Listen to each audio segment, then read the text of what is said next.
have to kiss a lot of frogs to find your prince? And how many of you feel like you've kissed a lot of frogs and you still haven't found your prince? Or you found your prince, but you feel like you wasted a lot of time kissing frogs? Yeah, I've kissed a lot of frogs. I've done a lot of research on this in the field with men. You are welcome.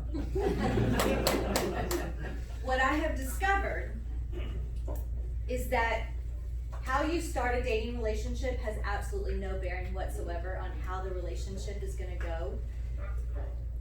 How many of you have heard of the book called The Rules by Ellen Fine? This is a dating book that somebody created to give us ladies a little leg up in the dating industry, to help us out and say, if you follow these rules, you will get the guy every single time. It has rules like, take care of yourself, dress up and smell nice. Okay. That's good hygiene. Don't be available. How am I supposed to go on a date if I'm never available? I'm not sitting at home eating ice cream.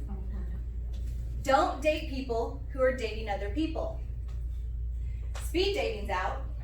Online dating's out. I'm out.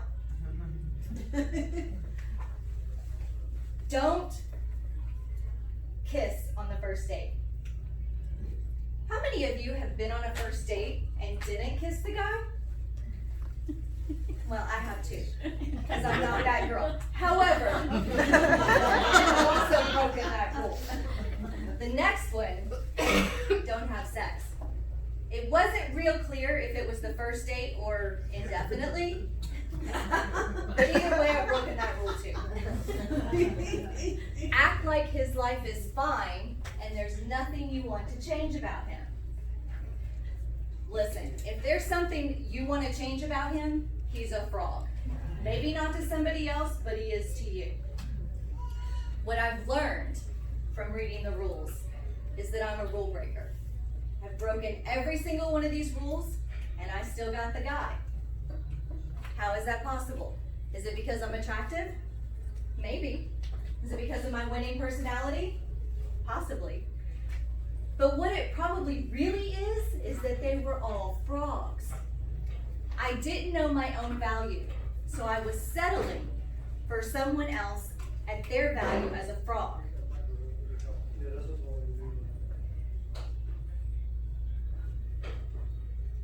You can go on as many dates as you want. You can go out with whoever you want. But what you have to do is figure out what you want. I'm sure some of you are wondering, what's a frog? Well, don't worry, I'm going to tell you. No job and or no car. This was known in the 90s as a scrub. I actually had a guy ask me out and asked me if I could pick him up.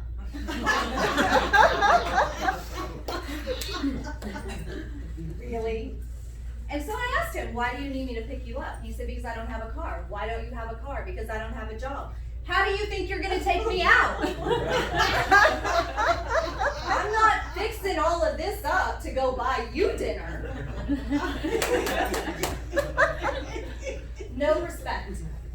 If a man does not open the door for me, pick up the check, or give me enough notice for the date that I can go shopping first, he doesn't have enough respect for me.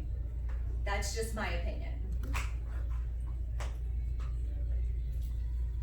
What happens when you go out with somebody and you realize that they're a frog? Do you go out with them again? Some do. But then they find out that they're actually not a frog. So you have to figure out for yourself what you think is a frog and what you think is not a frog. How do you do that? Well, I'm going to tell you how I did that. Everybody is different. You have to decide for yourself. I just spent the last year of my life dating myself. I swore off men altogether. I went out on dates. I took myself to things like plays and concerts and just figured out what I wanted, what I liked, what I enjoyed doing. I volunteered. I did all sorts of things, and I'm still doing it, even though I've started dating men again, because let's face it, I'm boy crazy.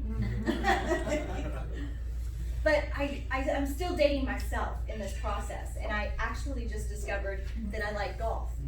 Who knew? Like, that's crazy, right?